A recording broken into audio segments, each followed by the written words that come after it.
Numbers are simply staggering. According to the U.S. government's own figures, 20% of active military and 42% of reserve soldiers need some sort of mental health treatment. Depression and anxiety, often brought about by injuries, are gateways to prescription drug abuse.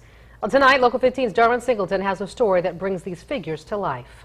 Well, Kim, about 8 years ago, the military began noticing a disturbing trend. Pills used to help vets were hurting them a lot and in large numbers.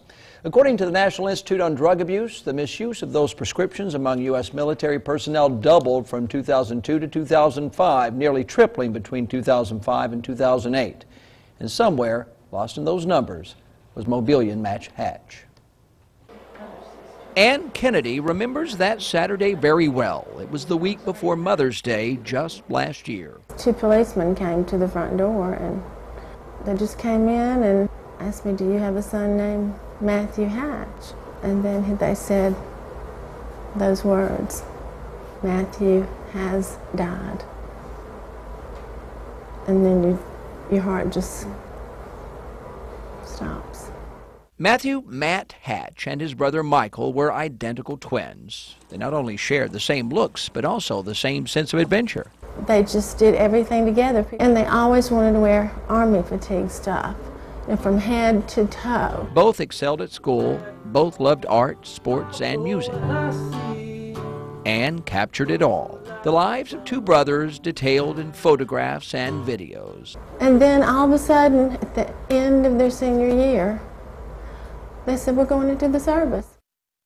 And we're in a war.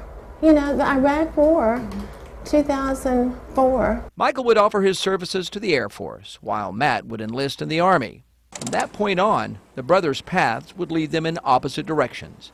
Michael would graduate from the Naval Academy, becoming a helicopter pilot.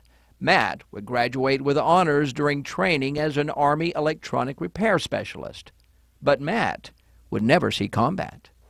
According to his mother, Matt injured his knee during physical training at Fort Riley, Kansas in 2005. His knee was completely ruptured, the ACL in 2, and they didn't diagnose it 6 months later. 7 surgeries followed. The pain, she says, was intense. Matt was discharged from the United States Army in November 2006. He was hurting when he got out. That's why they had to discharge him.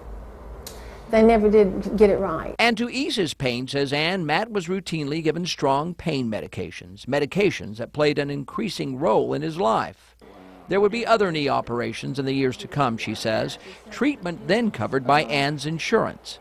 But last year, when that ran out, she says Matt turned to the Veterans Administration clinic for help. By then, says Ann, he was still using pain meds, was dependent on them, and suffering from anxiety and depression. Records show the VA doctor prescribed 2 medications, one for depression and one for anxiety. 2 drugs, his mother says, he'd never been prescribed. And 9 days later, he died. Ann says the autopsy indicated an accidental overdose, but she worries that enough wasn't done to determine what medications Matt was already taking, that something was overlooked. And she's not alone.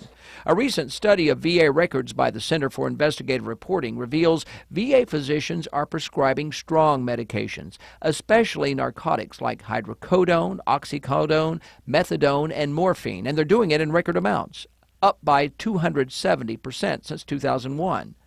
The study also reveals in their Montgomery facility alone, prescriptions for the 4 opiates rose by more than 659%, equaling 65 such prescriptions for every 100 patients. And while the VA prescribed Matthew meds not for pain, but for anxiety and depression, Ann wonders how much they knew about her son before handing him another batch of powerful pills. But she also admits no one may ever know exactly what her son had been taking. And she says after his death, there were prescription drugs also found in Matt's system that had not been prescribed.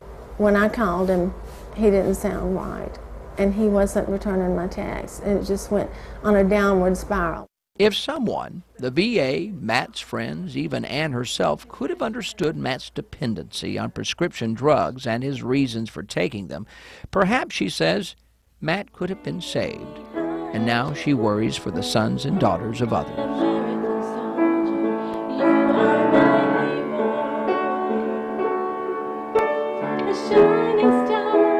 Ann wrote this song 10 years ago to honor moms and families who gave their sons and daughters to the military. And now, in a cruel twist of fate, she sings the song for her own son. I think this happened so I could help these military people because I see how this happens.